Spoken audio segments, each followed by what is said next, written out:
আসসালামু আলাইকুম। ওয়ালাইকুম আসসালাম। ভালো আছেন? আলহামদুলিল্লাহ। আপনি তো মসজিদের মানে খেদমতে আছেন। জি আপনি তো মসজিদের মানে মুয়াজ্জিন না? জি আচ্ছা, আমাদের এই পিগনা মসজিদ যে কায়কোবাদে যে আপনার আজান কবিতা তো এই মসজিদকে নিয়ে লেখা। জি জি তো আপনি একটু আমাদেরকে একটু বিস্তারিত একটু জি শুনি এটা আপনার মুখ থেকে আমাদের অবশ্যই। আর কি একটা এই গ্রামের রসফলা গ্রামের একটা গর্ব যে যে মসজিদটা অনেক আর কি অনেক দিন অনেক বছর হয়ে গেছে, কিন্তু এটা কত সালে যে হয়েছে এটা সঠিক আমরাও জানি না।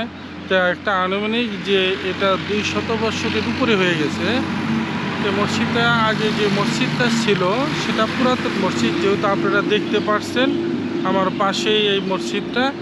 এই মসজিদ পুরাতন যে মসজিদটা আমরা এখানে নামাজ পড়তাম, অথবা দেখা গেল যে উপর থেকে এখন ওটা আপনার পানি পড়তো, বৃষ্টি মুসল্লিদের উপরে ওই আর কি খোয়া পড়তো। তো এটা গ্রামবাসীটা এটা একটা চিন্তা। তো ভাই নতুন মসজিদটা আমরা আল্লাহ তাআলা এটা গড়াইতে দিছেন। তো এই মসজিদটা বেশ আগের সে স্মৃতিগুলো এটা আমরা কেউ ভুলতে পারি না ভাই।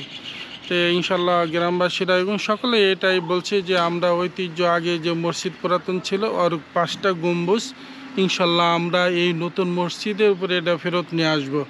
তো ভাই আমরা সকলে আপনাদের কাছে দোয়া চাই যেন আল্লাহ তাআলা আমাদেরকে ওই 5টি গম্বুজ যেন আমরা ফেরত আনতে পারি, এই দোয়া আপনাদের কাছে চাই। আমাদের জন্য সকলেই দোয়া করবেন। আসসালামু আলাইকুম ওয়া রাহমাতুল্লাহ। বন্ধুরা, এখন আমি আছি হচ্ছে আপনার মহাকবি কায়কোবাদ যে আসলে আপনার আজান কবিতা লিখছে, সে আপনার আজান কবিতার মসজিদে আমি আছি। তো আপনাদেরকে মসজিদের যে যমুনা নদীর পাড়ে যে অংশটা সেটা আজকে দেখানোর চেষ্টা করতেছি। তো ওই দেখেন আপনার ওইটা হচ্ছে আপনার যমুনা নদী। তো অত্যন্ত চমৎকার একটা ভিউ এখান থেকে, মানে মহাকবি কায়কোবাদ এই মসজিদে আইসা সে আপনার আবেগে মানে আপ্লুত হয়ে সে আজান কবিতা লিখছে। সে আজান কবিতা আজকে যে মসজিদ, সে মসজিদে চলে আসছে। আসলে ব্যাপারটা সত্যি আমার কাছে ভিতর থেকেই অন্যরকম লাগতেছে যে আপনার মহাকবি কায়কোবাদের সেই আজান কবিতার মসজিদে আমি আজকে দাঁড়ায় আছি। তো আপনাদেরকে আজকে সেই অংশটাকে দেখানোর চেষ্টা করতেছি। দেখেন আপনার কত সুন্দর একটা ভিউ। এটা হচ্ছে আপনার যমুনা নদীর পাড়ে, পিগনা যমুনা নদীর পাড়ে। দেখেন আপনার কত চমৎকার একটা জায়গা।